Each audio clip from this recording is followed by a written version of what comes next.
Hello guys, നമുക്ക് simple chicken biryani എങ്ങനെ തയ്യാറാക്കാമെന്ന് നോക്കാം. കുക്കിംഗ് എൻ്റെതും പ്രിപ്പറേഷൻസ് ഫുള്ളും അച്ചുവേട്ടൻ്റെതാണ്. രണ്ടുപേർക്കും ഒരേപോലെ ബിരിയാണി കഴിക്കാൻ ഭയങ്കര പൂതി ഗൈസ്. പുറത്ത് നല്ല മഴയുമാണ്, നല്ല കാറ്റും മഴയും, ചൂട് ബിരിയാണിയും.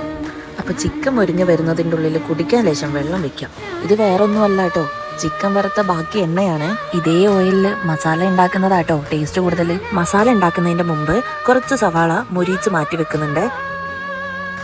കോരി മാറ്റിയതിന് ശേഷം മസാലയ്ക്കുള്ള സവാളയാണ് കേട്ടോ ഇടുന്നത്. സവാള നന്നായിട്ട് വഴറ്റുക. അടുത്തത് തക്കാളി ഇട്ട് നന്നായിട്ട് വഴറ്റി കൊടുക്കുക. പിന്നെ അരച്ചു വെച്ച വെളുത്തുള്ളി, ഇഞ്ചി, പച്ചമുളക് പേസ്റ്റ് ഇട്ട് കൊടുക്കുക. എന്നിട്ട് ഇതിൻ്റെയൊക്കെ പച്ചമണം മാറി വരുന്നത് വരെ നന്നായിട്ട് വാട്ടുക. അടുത്തത് നമുക്ക് പൊടികൾ ചേർത്ത് കൊടുക്കാം. സാൾട്ട്, മഞ്ഞപ്പൊടി, പെരുംജീരകത്തിൻ്റെ പൗഡർ ഇല്ലാത്തതും കൊണ്ട് പെരുംജീരകം ഡയറക്റ്റ് ആയിട്ട് ഇട്ട് കൊടുക്കുന്നുണ്ട് കേട്ടോ. പിന്നെ ഒരു 2 ടീസ്പൂൺ ബിരിയാണി മസാല ഇടുന്നുണ്ട്. എന്നിട്ട് ഇതൊക്കെ കൂടെ മിക്സ് ചെയ്യുക. അപ്പം തന്നെ നല്ലൊരു സ്മെല്ല് വരും കേട്ടോ.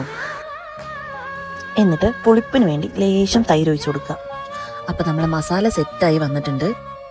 ഇനി മാറ്റി വെച്ച ചിക്കൻ ഇതിലേക്ക് ഇടാം. ഇപ്പം തന്നെ വായിൽ കപ്പലോടിക്കാനുള്ള വെള്ളമായിട്ടോ. ഇനി ചിക്കനും മസാലയും കൂടെ രണ്ടും കൂടെ മിക്സ് ചെയ്ത് അപ്പം വരുന്നൊരു സ്മെല്ലുണ്ടല്ലോ, അയൽക്കാർ വരെ വീട്ടിൽ ബിരിയാണി ആണോ എന്ന് ചോദിച്ചു വരും ഗൈസ്.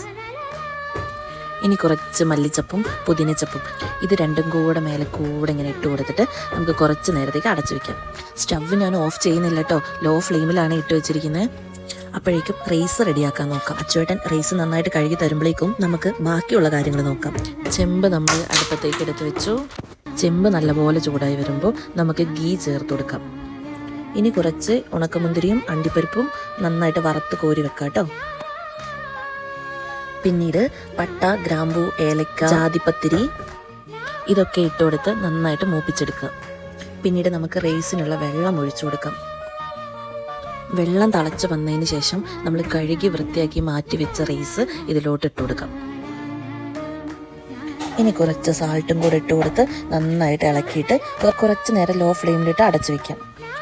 അപ്പോൾ നമ്മളെ ബിരിയാണി ഒരു 80% ഓക്കെ ആയിട്ടുണ്ട് ഗൈസ്. ഇനി നമുക്ക് അടുപ്പത്തുനിന്ന് ഒന്ന് ഇറക്കി വെക്കാം.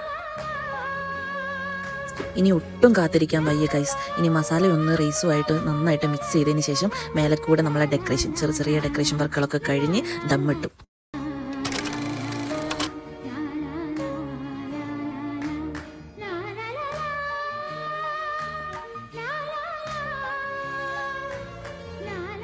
അപ്പോൾ ഓക്കെ, ബൈ ഗൈസ്.